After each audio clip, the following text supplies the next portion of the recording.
Human beings have a unique characteristic. Its incompleteness at birth. They begin their life with a serious motor immaturity, and to survive, they need the other human being. Initially, it was thought that the newborn was entirely dependent and immature. During the last decades, however, many studies have shown that the human baby has a series of perceptual competences: auditive, visual, olfactive, communicative. The baby has a large repertoire developed by the species that favors the interaction with others. She is more expressive than any other animal, not only through facial expressiveness, but also by gestures and postures which favor the interaction with others. In fact, newborns present this major contradiction. They have an important motor immaturity and also a unique communicative competence that will help them to interact with others of the same species, who will introduce him, her to the culture and interpret the world for him, her, and him, her for the world. Babies' communicative abilities have been mainly studied in relation to the adult, particularly in the mother-child dyad, due to conceptions of maternity and to the prevailing nuclear organization of observed families. In the last decades, many transformations have occurred in the way people live, with an increasing demand for women to enter in the work market. This enlarged the demand for collective education of young children at daycare centers, preschools, and foster homes. If young babies are beginning to attend daycare centers very early in life, and their number is steadily increasing, and in those collective environments, other children, and not the adult, are the most available partners for interaction. However, very few studies have been carried out on babies' peer interaction, particularly in their first year of life. Thus, a question remains. Do babies interact with babies?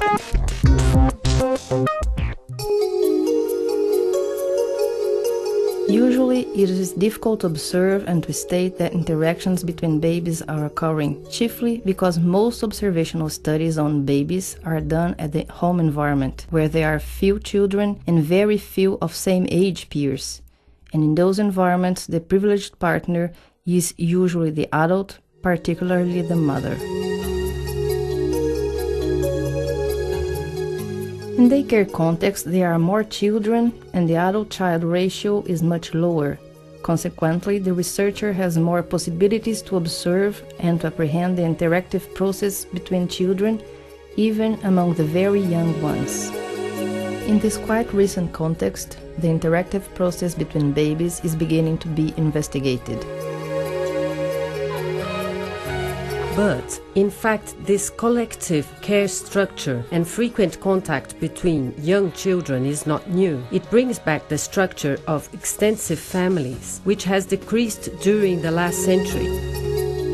Today, the families are smaller, more nuclear, and consequently, young children have less contact with peers, chiefly during their first year of life. I totally agree with you that the interaction with peers is not a new event, but those new collective educational environments created new interactive possibilities for the babies and even required the observation of the baby's interaction.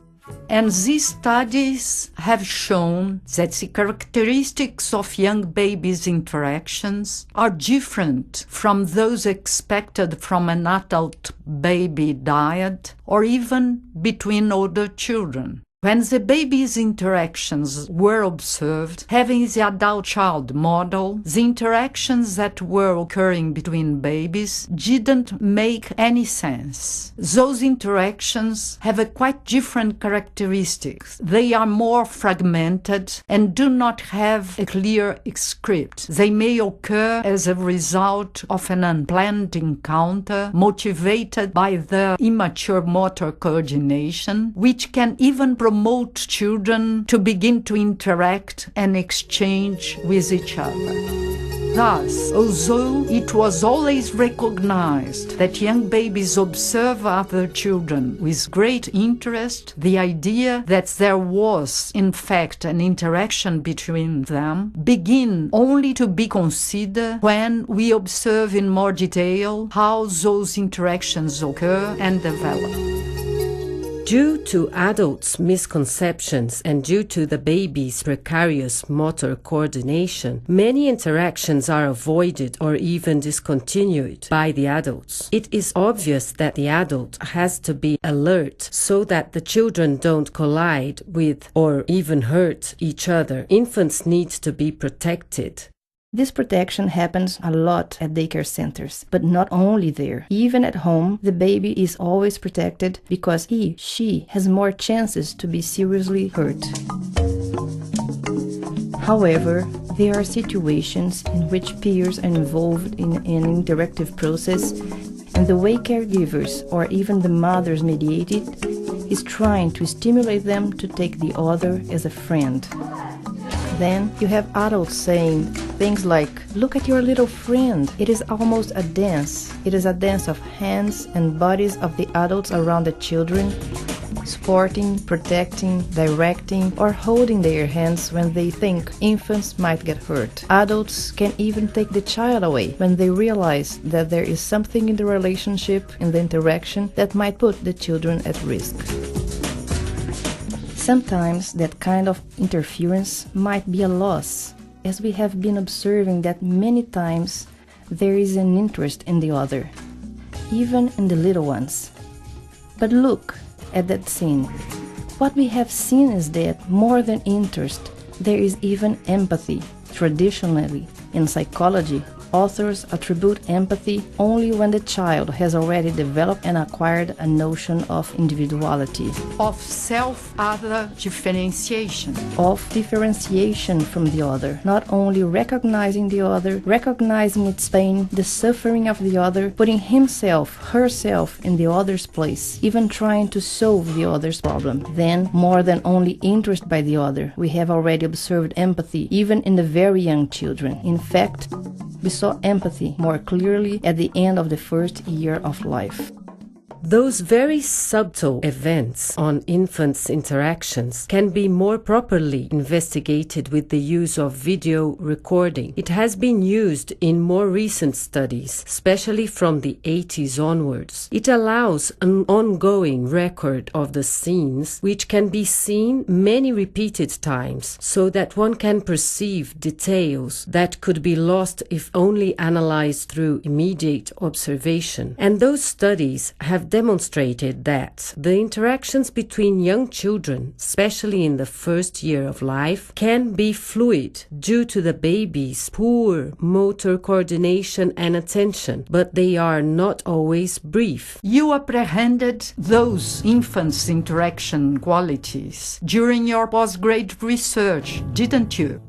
So, tell us a bit about the children's age range. Tell us about your research work, which, in fact, inspired some of the commentaries that we have been making here. I worked with a video database, which was organized during the thematic research regarding 21 babies' adaptation to a daycare center. Babies were from 4 to 18 months old at their daycare entrance. Through that that study, it was possible to perceive that interaction does not only mean to make something together by two children. Many times, a children has his/her behavior regulated by the other, although the other, and even the adult, doesn't know that he/she is regulating it. And many times, we, the adult, intervene, bringing other objects for the children, many times identical objects, because we think that the children are mainly interested in the object that the other is playing with. For us, that is not ever the case. In that scene, for example, we can observe two identical objects being offered to the children, when in fact, what rises the children's attention is the baby object, baby system, which regulates both children behaviors. Then, when the caregivers offer another identical object, believing that the baby's attention is directed to the object itself, many times they interrupt the ongoing interaction. And that is a pity, because in that movement in which the child gets close to the other and to that baby object baby system, roles are being apprehended, reactions are being learned, meanings are being constructed together with the other baby through the presence of the object. Another thing that we were able to see is that, in a surprising way, already at the end of infant's first year of life, when traditionally it is said that the baby is not able to use verbal signs and thoughts, the child already presents make-believe actions. To observe that early construction of meanings, however, is not an easy task. Tell us, Adriana, how did you do that in your study? I used a methodology called microgenetic analysis. Using the recorded scenes, I could see them back and forward many times.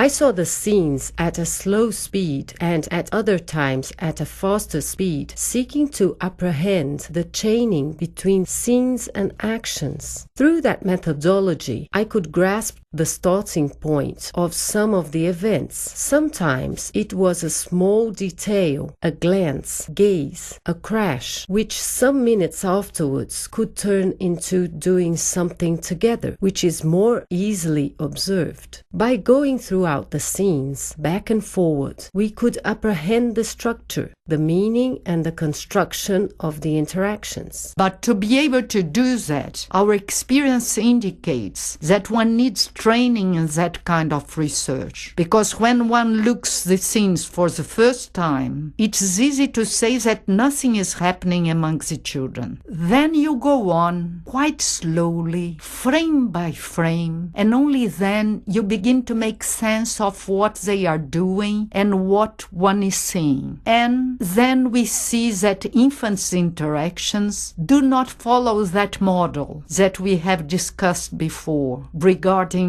interactions between adults and child and or among older peers, in which it is much easier to apprehend the sequence, its connections, and the participation of one and the other. Even the exclusive focus on the diet has to be overcome. What we learned is that you cannot look at the diet without looking at the surrounding social cultural context. How and why interactions are mediated, promoted, or broken up. How do emerge emotions, relationships, construction of meanings in that context. And to apprehend the richness of that interactive process, we understood that we have a focus that enlarges from the child to apprehend the peers and adults, all of which are situated on a here-now social cultural context. That is interesting because it entails us to think about conditions that might favor babies' interactions.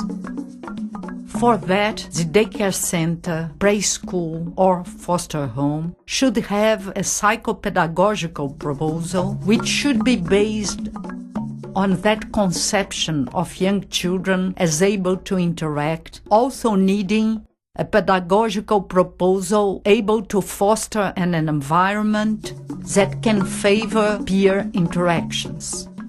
And another important program is required, namely a serious teachers and caregivers training program for all the persons who work with the children. so that they can see children and even babies as able to interact. So one needs a staff trained not only in organizing the environment, the time and the space, but also able to look at the children as they are and respect and favor their interactions, their activities. But this depends on a training program both before and during their work with the children, which should be the guarantee of quality of early child care and education for which we have been striving for.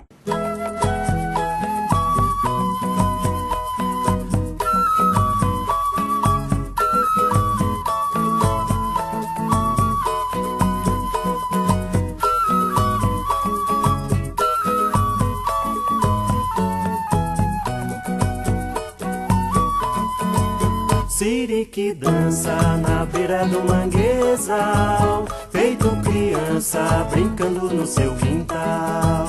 Siri que dança na beira do manguezal, feito criança brincando no seu quintal. Dança Siri, dança Siri, dança.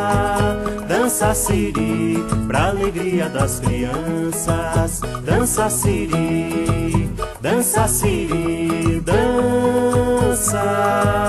Dança Siri, pra alegria das crianças. Anoiteceu, maré subiu, cadê Siri? Siri sumiu, foi se esconder do mar sem fim, pra não morrer. Siri